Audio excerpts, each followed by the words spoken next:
Hari ini kita akan membuat soalan ADMAT, soalan SPM 2008, kertas 2, soalan 4. Jadi kita akan membuat soalan bahagian C. Jadi mari kita tengok soalannya. Soalan memberi maklumat untuk persamaan ini iaitu 3x bahagi pi tambah dengan 2 tangent x bahagi 2 tolak secant kuasa 2x sama dengan kosong untuk tempoh kosong sehingga pi ini. Maklumat memberi ini. Soalan mendaki supaya kita melakar satu garis lurus untuk mencari penyelesaian kepada masalah ini. Ya, melakar garis lurus untuk mencari penyelesaian kepada persamaan yang diberi ini. Jadi apa yang dimaksudkan dengan soalan ialah apabila kita menyelesaikan penyelesaian ini, kita akan mendapat satu persamaan iaitu mungkin y sama dengan 8 bagi pi x dan sebagainya, dan kita akan lakarkan di atas graf yang kita telah lakukan pada bahagian B, dan apabila kita mendapat persamaan itu, kita dapat mencari berapa titik bertindih yang merupakan penyelesaian kepada permasalahan itu. Jadi mudahnya kita perlulah menyelesaikan dahulu persamaan ini, ya.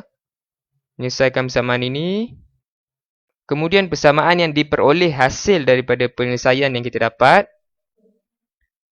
kita perlu melukis di atas graf yang telah kita lakukan pada bahagian B. Daripada situ kita dapat mencari penyelesaiannya. Baiklah, kita akan memulakan operasinya. Jadi ini persamaan yang diberikan kepada kita. Dan daripada soalan sebelumnya kita mengetahui bahawa 2 tangent x ini, 2 tangent x bahagi 2 tolak secant kuasa 2x ini sebenarnya ialah bernilai tan ataupun tangent 2x. Jadi kita akan terus melakukannya di sini. 3x bahagi pi tambah tangent 2x sama dengan kosong.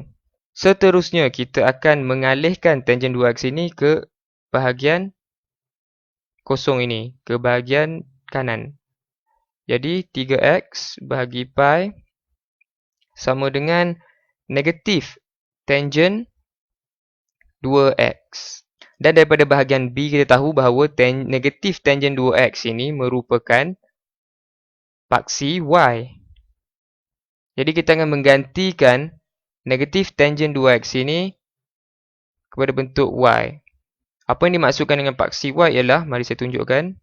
Ini adalah graf yang kita telah lukis pada bahagian B, dan kita tahu bahawa y ini ialah negatif tan 2x. Ini adalah lukisan untuk graf negatif tan 2x. Berbalik kepada soalan kita tadi, kita juga telah tahu bahawa negatif tan 2x ini ialah y. Jadi kita akan melakukannya. 3x bahagi pi sama dengan y. Ini ialah persamaan yang dipermudahkan. Seterusnya, daripada persamaan ini, kita akan memplotkan garis. Memplotkan. Jadi, persamaan yang kita peroleh ialah 3x bahagi pi sama dengan y, ataupun lebih jelas sebagai 3 bahagi pi x sama dengan y. Daripada persamaan ini, kita akan memplotkan garis lurus dan daripada situ kita akan mencari jawapannya. Tetapi bagaimanakah cara untuk kita memplotkannya? Senang saja kita memasukkan nilai ke dalam persamaan ini. Baiklah. Jadi kita akan plot di situ. Jika x sama dengan kosong, y ialah, bila kita masukkan kosong ke dalam persamaan ini, kita akan dapat 3 darab kosong ialah kosong dan y juga sama dengan kosong. Okey.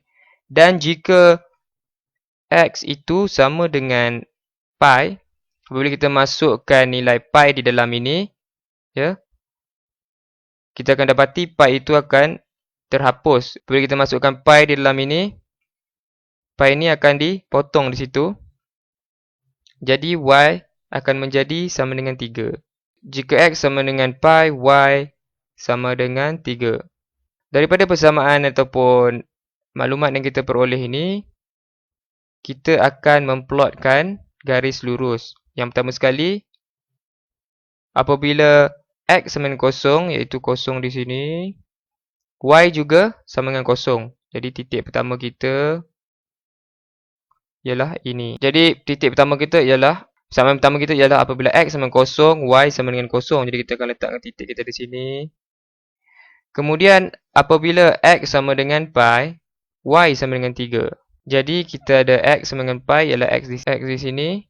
Kemudian Y kita bernilai sebanyak 3 di situ. Jadi kita akan ada satu titik yang kedua di sini. Jadi kita ada 2 titik. Jadi apa yang kita perlu buat ialah kita perlu menyambungkan saja dan kita lihat di manakah ia bertindih di situ. Jadi kita akan menyambungkan graf kita. Soalan menanyakan kepada kita berapa banyakkah penyelesaian yang kita boleh dapat. Penyelesaian itu ialah pada titik yang bertindih dengan graf negatif tangent 2x ini. Jadi satu yang pertama di sini, ya, garis lurus ini bertindih dengan tangent. Kemudian di sini juga graf ini bertindih dengan graf ini. Dan akhir sekali pada penghujung ini.